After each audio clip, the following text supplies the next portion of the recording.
My boyfriend is a passport bro and I had no idea about it. I, 22F, have been with my boyfriend, 24M, for 8 months. Things have been going really well between us up until a few days ago. A little backstory: I'm from a Central European country and he's American.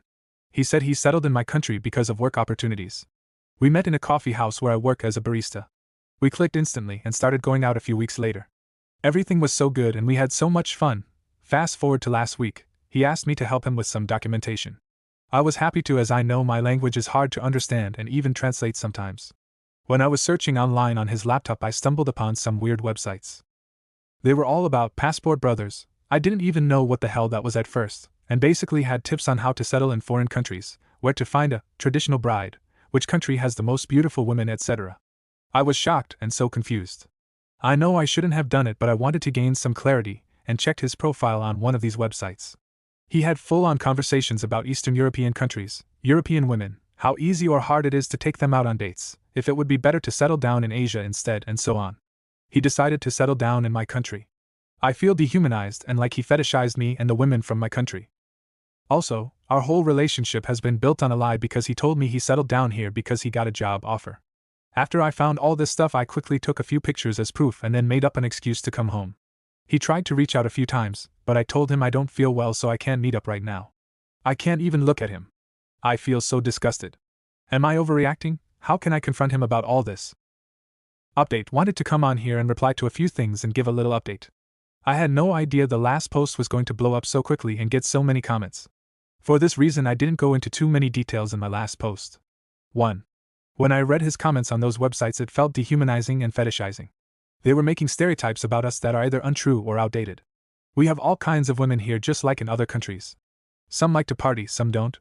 Some are looking for flings, some want long-term relationships, some want to stay single and childless forever. It's not true that most of us are submissive women who obey our husbands. Try telling that to a Central European woman face to face and see her reaction, haha. 2. He told me he only came for work, and it's funny we met because he wasn't planning on getting into a relationship. Judging by his comments online, it was a lie, and he came here to look for a traditional wife. 3. Surprisingly, he never actually told me that he wanted a traditional relationship. He doesn't do anything that's considered traditional in my culture either. I work hard for my own money and go to university, so I don't want to be a housewife or stay-at-home mom in the near future. We've talked about this, so he knows. What worries me is that someone online told him to start a relationship and then tried to make it more traditional over time. I don't know if that's what he's trying to do, or if he's changed his mind. I have no way of knowing and don't want to take the risk of wasting my time. 4. He works at an IT company, allegedly. I've never been to his workplace, so I have no proof of this. It might be my naivety to think it's true, but we have a lot of companies like this in my country, and a lot of foreigners work in IT in the capital city, so who knows. 5. Traditional woman and traditional relationship can mean different things in different countries depending on culture and social norms. He wants a traditional woman by American standards, but that's not the same as what we consider a traditional woman here. It's pretty clear from his online comments that he has no clue about this difference. It's offensive because it shows he knows nothing about our culture and history and is just relying on stereotypes and outdated assumptions. 6. Some people in the comments tried to justify his desire for a traditional wife, stating that European women should be happy and understanding about this. But what does he bring to the table? Why should a traditional Central European woman choose him instead of a man from our country who speaks our language, knows our customs and traditions, grew up in our culture, and respects us according to our standards? To imply that I should be grateful that an American man chose me, like I'm some product, is offensive and makes me look like I'm inferior. Very weird logic, sorry. 7. Some people commented that my post was rage bait or fake because of my English or because Central European women won't think like this. This just proves the ignorance some people have about my country. Women here have careers, open their own businesses, or learn to become doctors, lawyers, beauticians, chefs, etc., etc. Most of us in younger generations have modern mentalities except for some villages, but villagers probably won't go for an American man who doesn't know a thing about our country, haha. Most of us learn a second language since we are 6 to 8 years old. My niece literally goes to a bilingual kindergarten and learns 2 languages at the age of 3, so I'm not sure why it's so far-fetched that people here speak English well. We are not some idiots who have no idea about the modern world. Most of us speak at least 1 or 2 foreign languages, usually English and German, sometimes Spanish, except the boomers and Gen X. They had to learn Russian back in the day. I also use an app to double-check my grammar, guilty as charged. And to the person who said that Central European countries are basically the same as England or France, it sounds like someone failed their history class. Please don't be ignorant and educate yourself. 8. I told my boyfriend, ex now, that I'd like to break up with him.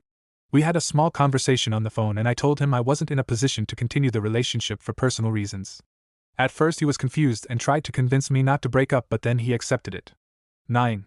To the comments that suggested it, and thank you for the idea, by the way. I posted my story in local groups so other women can be aware of this whole passport bro thing and hopefully not fall victim to men like this. As expected, they found the whole thing disgusting and were grateful for the heads up. We are not here for others' enjoyment and to fulfill some submissive wife fantasy of someone who looks at us as stereotypes rather than individuals with varying personalities and preferences. 10. I'm not against foreigners or mixed couples. My brother-in-law is Arab, speaks my language and knows my culture. We also speak some Arabic and know and respect his culture too. He didn't come here as a tourist but as an actual worker who wanted to change his life.